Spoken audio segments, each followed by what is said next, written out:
जय हिंद जय भारत दोस्तों।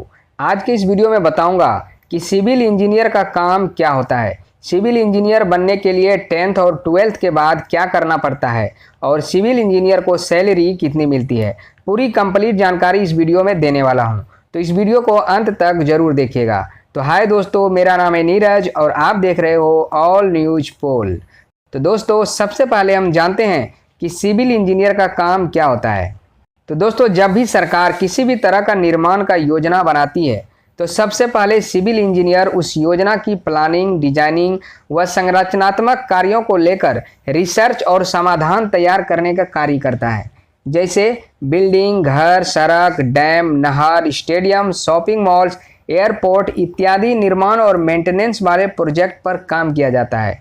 यानी कि किसी खाली प्लॉट में घर कितने बड़े एरिया में बनेगा, उसका डिजाइन कैसा होगा, कितने कमरे होंगे, बाथरूम, किचन और हॉल कहाँ पर होगा, ये सभी डिजाइन किया जाता है। डिजाइन के आधार पर सभी ज़रूरत वाले मटेरियल मंगाया जाता है और इसके निर्माण का काम किया जाता है। इन सभी को पूरा करने में सिविल इंजीनियर का सबसे अहम रोल होता है। जिस तरह से घर का निर्माण किया जाता है उसी तरह से अन्य निर्माण का भी काम किया जाता है।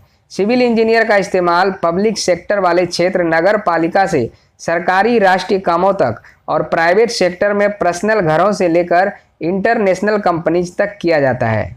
तो दोस्तों, अब बात आती है कि सिविल इंजीनियर कैसे बने। तो दोस्तों, सिविल इंजीनियर बनने के लिए दो तरीके होते हैं।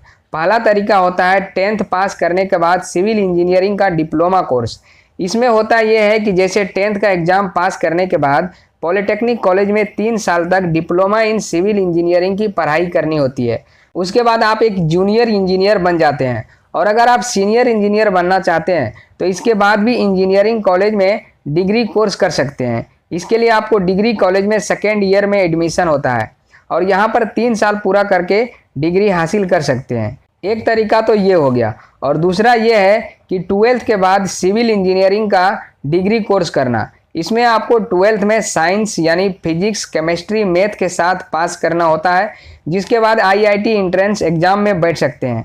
यहाँ पास होने के बाद BE या BTech में एडमिशन मिलता है। एडमिशन मिलने के बाद 4 साल डिग्री प्रोग्राम ज्वाइन करके डिग्री इन सिविल इंजीनियरिंग कर सकते हैं। सफलतापूर्वक डिग्री कोर्स पूरा कर लेने के बाद आप यहाँ से एक सीनियर सिविल इंजीनियर बन जाते हैं। अब बात आती है कि सिविल इंजीनियर को सैलरी कितनी मिलती है। तो दोस्तों, प्राइवेट सेक्टर में किसी सिविल इंजीनियर को शुरुआती वक्त में 20,000 से 25,000 तक की सैलरी मिल सकती है। कुछ अनुभव हो जाने के बाद एक्सपीरियंस के आधार पर 3-4 साल में लाखों रुपये की कमाई कर सकते हैं। और इसके अलावा एक सिविल इंजीनियर फ्रीली भी काम कर सकते हैं। जैसे शहरों में अक्सर आप देखते होंगे कि बड़े बड़े प्रोजेक्ट को बनाने का काम बिल्डर और ठेकेदार को दिया जाता है। अगर आप अपने काम में एक्सपर्ट है और आप अपने टैलेंट के अनुसार काम में माहिर है तो उसके आधार पर आपको इन प्रोजेक्ट में काम मिल सकता है।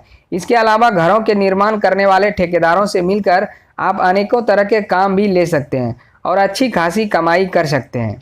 तो दोस्तों, अब तो आप समझ गए होंगे कि सिविल इंजीनियर का काम क्या होता है, कैसे बना जाता है और सैलरी कितनी मिलती है। लेकिन दोस्तों, बहुत से ऐसे नए छात्र हैं जिसे इसके बारे में जानकारी नहीं होती है। तो प्लीज़ इस वीडियो को अपने व्हाट्सएप, फेसबुक, इंस्टाग्राम पर शेयर कीजिएगा ताकि उन नए छात्रों तक ये जानकारी पहुंच सके। और जानकारी अच्छी लगी तो इस वीडियो को एक लाइक ज़रूर कीजिएगा और आगे इसी तरह की जानकारी पाने के लिए इस चैनल को सब्सक्राइब करके बेल आइकन प्रेस कर दीजिएगा। तो दोस्तों, मिलते हैं अगली वीडियो में एक नई टॉपिक के साथ। तब तक के लिए जय हिंद, जय भारत।